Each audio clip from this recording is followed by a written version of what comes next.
Let me ask you another quickie. It won't be a quick, I don't think. I hope not, but it could be. What questions should I have asked you that I didn't ask you?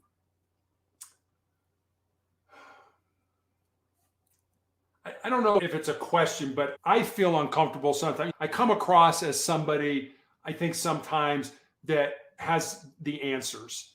And I don't feel that I do. I don't want your audience to ever think that I don't have bad days. I do. I get down, I cry, I feel sorry for myself. I have those days.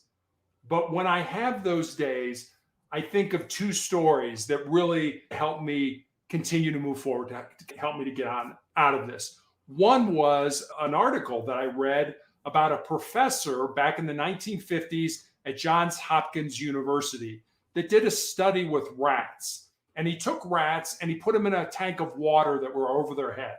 And he wanted to see how long the average rat could tread water. And the average rat treaded water for about 15 minutes. And just as those rats were getting ready to sink and to drown, he reached in, pulled them out, dried them off, and let them rest for a while. And then he took those exact same rats and put them back in that exact same tank of water. And the second time around, those rats treaded water on average for 60 hours. Think about that. First time, 15 minutes. I'm just not going to fail in my business or whatever it is. I'm going to die. My life is going to be over.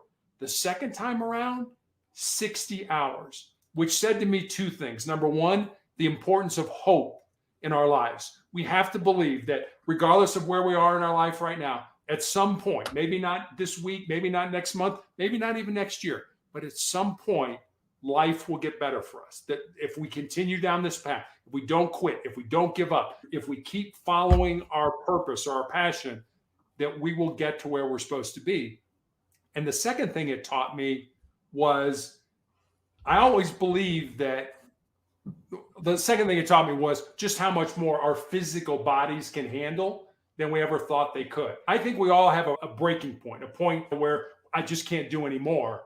But that breaking point is so much further down the road than we ever give ourselves credit for. We quit, we give up, something gets in our path, whether we're starting a business or we're a salesperson and I'm not reaching my goals, whatever it is, something gets in our way and we quit. We quit too easily because we think we're done. We think we have nothing left to give, but you do, because that breaking point is so much further down the road. You think you're there. You think I can't do anymore. You can't.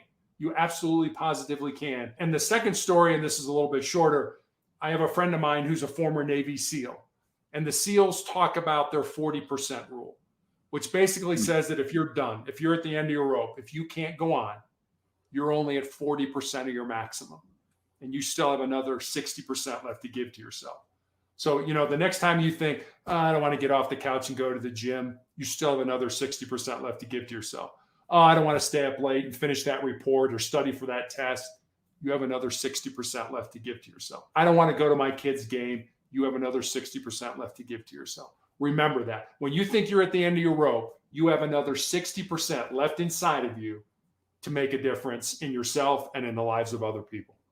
And keep on pushing for that. Keep on pushing for that. That's a powerful story. That's powerful right there. That's powerful. I learned and gleaned so much from you that I'm going to ask you to give the final comment, final statement, give you the last words for the day. And we'll just let those stand with everybody. And before you do it, I'll just say, everybody, thank you very much. It's been as powerful for you as it's been for me, or half as powerful. This has been one of the best. I knew it was. I am going to ask Terry to come back because we have another whole area that we missed we want to talk about, and that's your motivational checklist and those things surrounding that. So maybe I can get you back in April to record, and then we can get going that way again. But I giving you the last word because, I don't know, it's just great podcast.